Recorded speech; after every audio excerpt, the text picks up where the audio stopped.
started to do it by myself, but I decided it would make me poop. Guys, I recommend you get you a sturdy wife. It can help you move a couch. Ready? Lady! Oh, yeah, it's way less terrible. You good?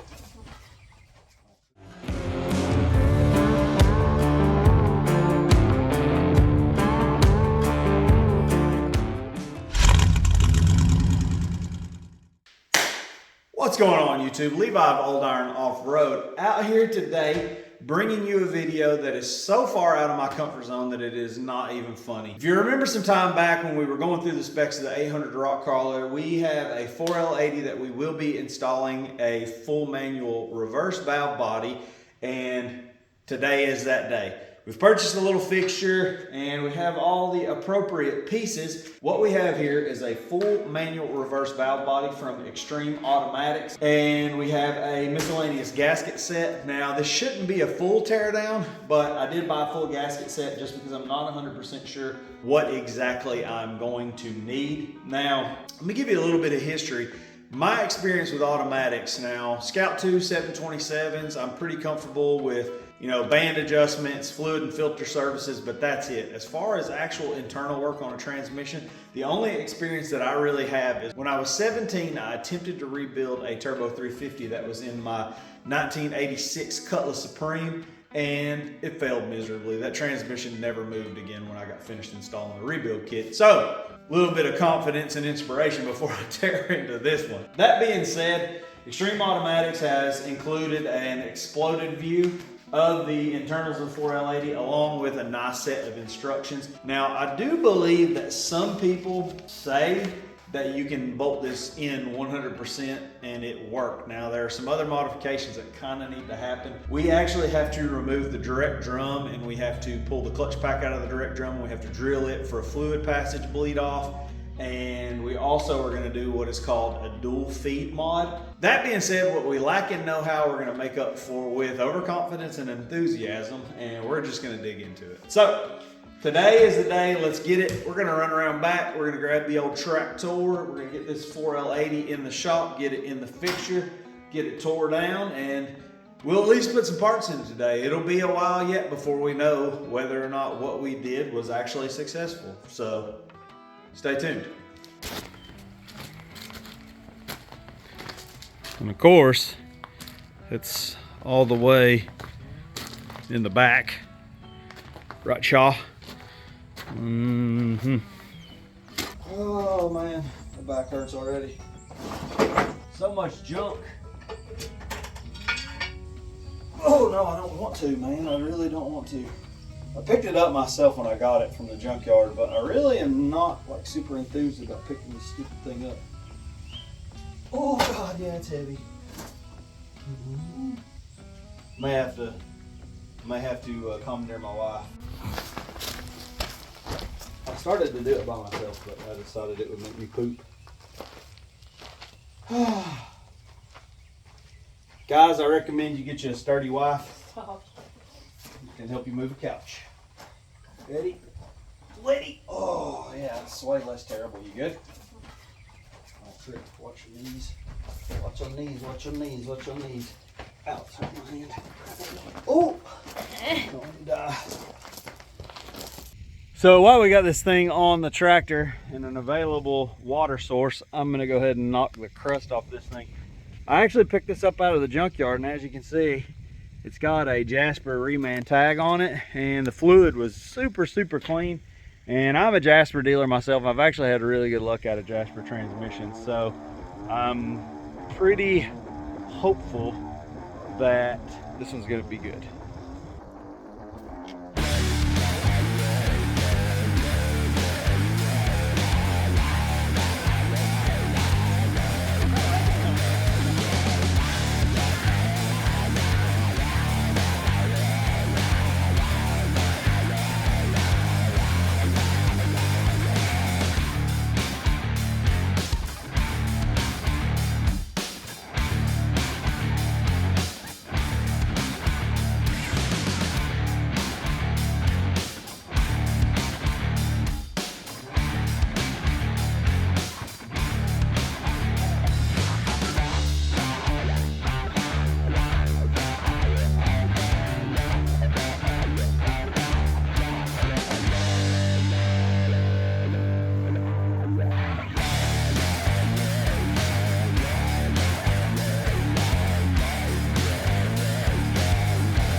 So there's actually a fluid path in the input shaft. The input shaft's actually hollow on these things where fluid comes back into the torque converter, I believe.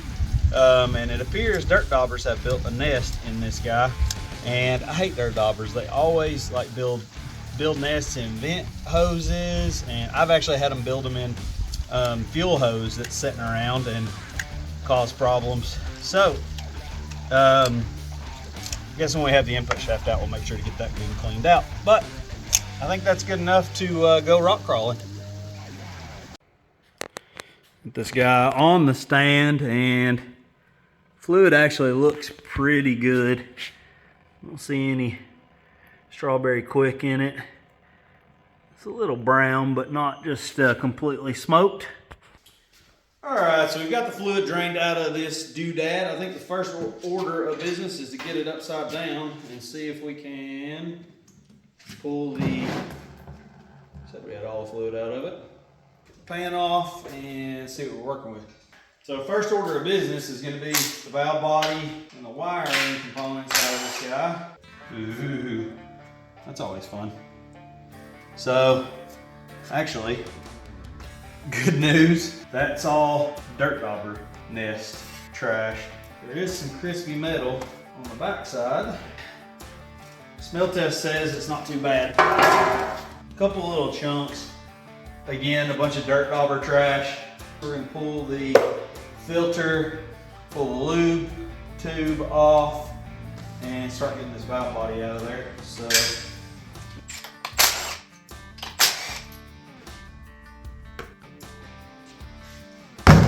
this connector needs to come out, which has already seemed to have became dislodged.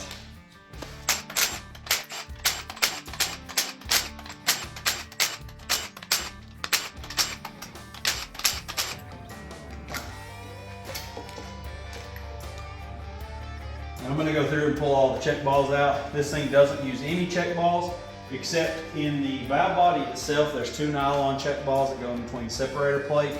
So I need to go through and fish all these dudes out. Ooh, I'm definitely glad I didn't. That's crazy, bro. How do freaking dirt daubers do that? Look at that. How does that even happen? I'm telling you, I hate dirt daubers.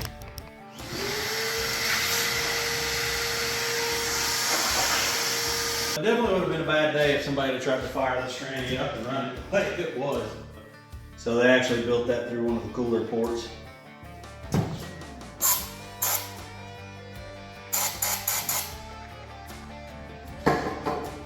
Alright, I need to look in this other one and make sure there's no trash built in it. Next order of business, we're going to pull the pump bolts, and we're going to pull these 2 bolts out of the case. One is an upper drum support, I believe, and another one is a lower drum support. I don't know what they're called, but they bolt the guts in, and you can't pull anything out without taking them out. So we're going to take them out.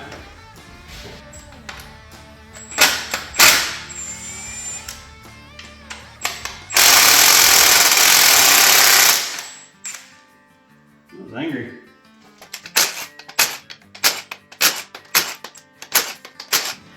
And I'm pretty sure now that that is apart, I can go through the case and we can actually wiggle the pump up by the stator. Yeah. Let's pull the O-ring for the torque converter off. Now this is part of the torque converter lockup O-ring. Pump should come out. Yep, definitely another dirt dauber's nest in this other cooler port. Now, I guess I need to check the corresponding port in the pump. So another piece of a dirt dauber's nest in there. I hate them.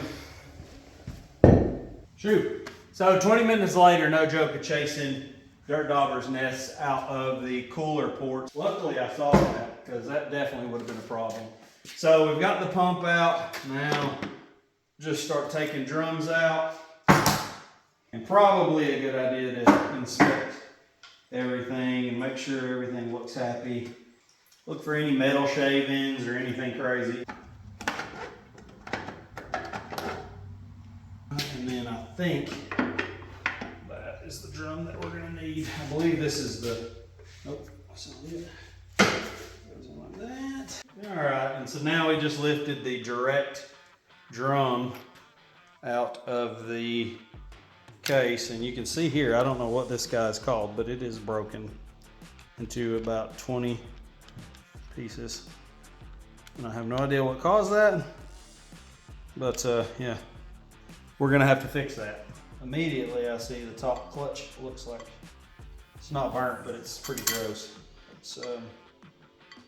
And here is the first clutch.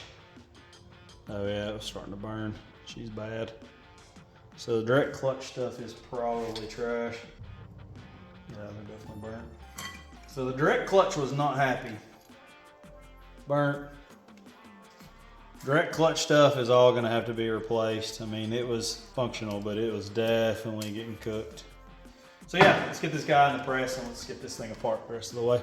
So pretty much just something I put together. I had an old bearing race that we cut apart. I'm gonna use it to push down on the springs so I can get the snap ring out of this guy.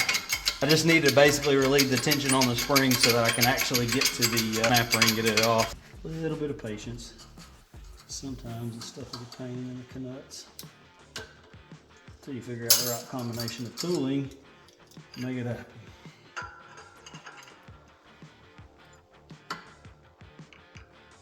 All right, so we're down to the guts in the direct drum, and I actually thought that the dual feed mod happened in the direct drum, but it actually doesn't. Apparently there is an O-ring in the center support that I need to pull the center support apart and take an O-ring out.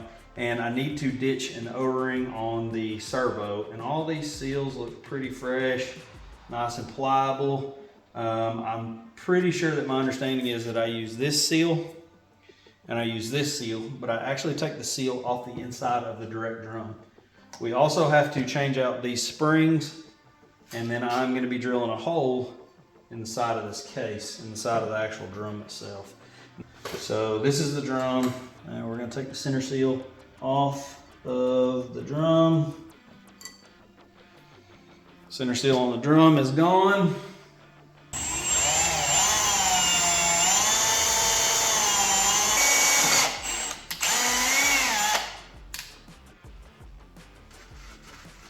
If this thing shifts, it's going to be a miracle.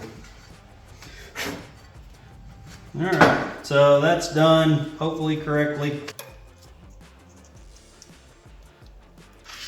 All right, so this is going to go there, and we're going to put the same stuff back in the press, and we're going to pop our snap ring back on.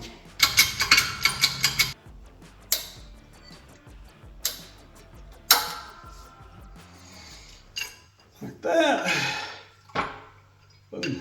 All right, so direct drum is back together other than new clutches and steels. The dual feed mod is actually supplied by removing one of the sealing rings off of the center support. So I'm gonna pull this band out over here, and I'm gonna pull the center support. I've already pulled the center support bolt out, so I'm actually gonna have to pull this snap ring to get the center support out. I'll take another stack of clutches out, which is probably good because Lord knows I need to inspect this stuff. And those still look brand new. Pull the center support out. You pull the second sealing ring off of it. All right, so that's out. So drop the center support back in. Whoop. Center support back in, make sure the groove, the bolt all lines up with the slot. Make sure it drops all the way into place. There it went. So, big snap ring for the center support. So, it looks like there's actually a groove or a bevel on this snap ring. Much better. That's in. Now we need to drop in the next clutch pack.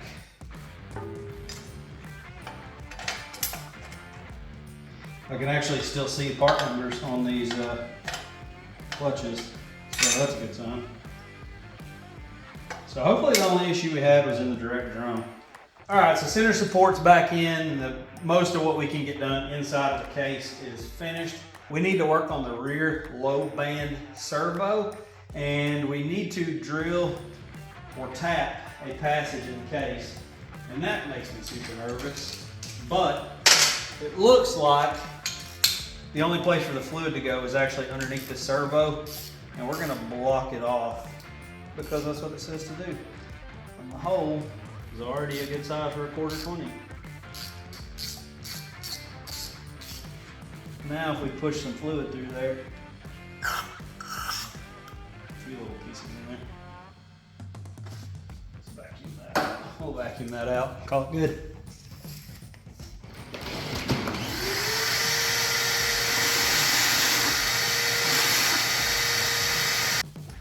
I would love to give you some educated answer as to why I'm doing the things that I'm doing.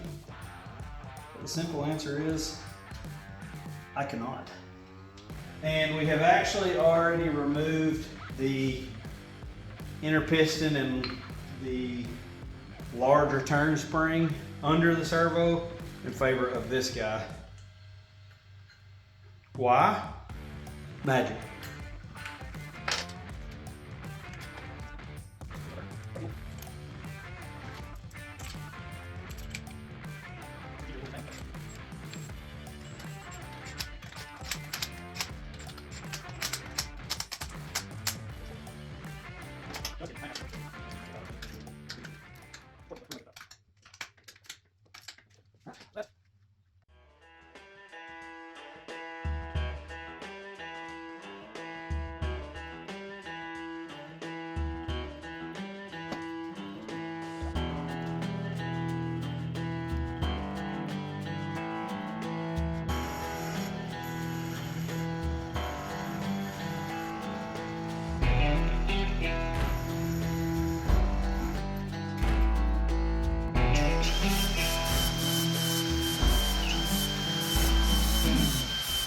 That's that.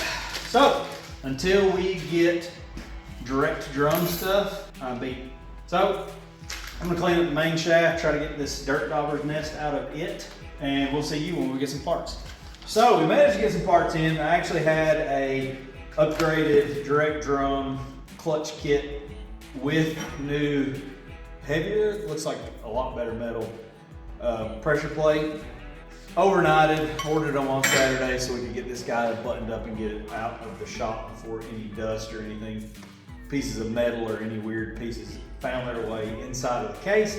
So we've had our clutches and steels soaking in training fluid, more importantly the clutches soaking in training fluid for probably 20-30 minutes. And first things first, we're going to go ahead and rebuild the direct drum clutch kit, and we also need to check the clearance in that too. Wave plate, and then we're going to go with the steel. We're going to go with the clutch and the steel.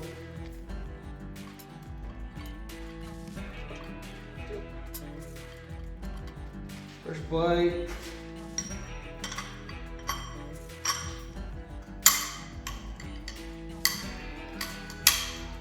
So, checking the clearance on the direct drum. So I've got about 60 thousandths, and we're pushed down against our stop, very light drag.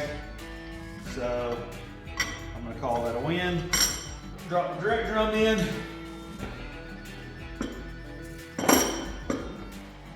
So next up is our forward clutch. That's in there. Now the fourth clutch basket goes in there, like so. And now, drop this doodad in there. I don't really know if that's in there all the way or not. That doesn't make me feel warm and fuzzy. I feel like it is. Ah, there it just went. It went in. I felt it drop down and everything's flush, so there we go. Now that pretty much leaves just putting the pump back in, and hopefully I don't destroy this O-ring, and I need to make sure I put it in right. So Okay.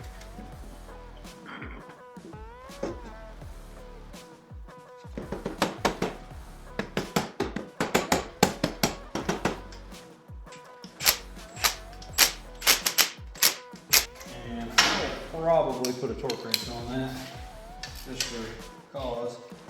Now comes the business. And this guy's gonna go on.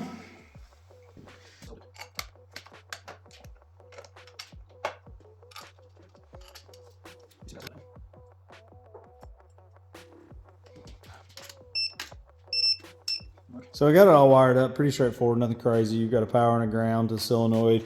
There's actually 2 prongs provided on this bulkhead. One is in case you're using a one is in case you're using a trans brake. We're only using one, so I did go ahead and just do a case ground. You can see our ground is to there. So, man, I think we're in pretty good shape. I am gonna go ahead and change out the grommet for the filter while I'm in here. Slap the pan on this dude, and I believe we've got this guy buttoned up.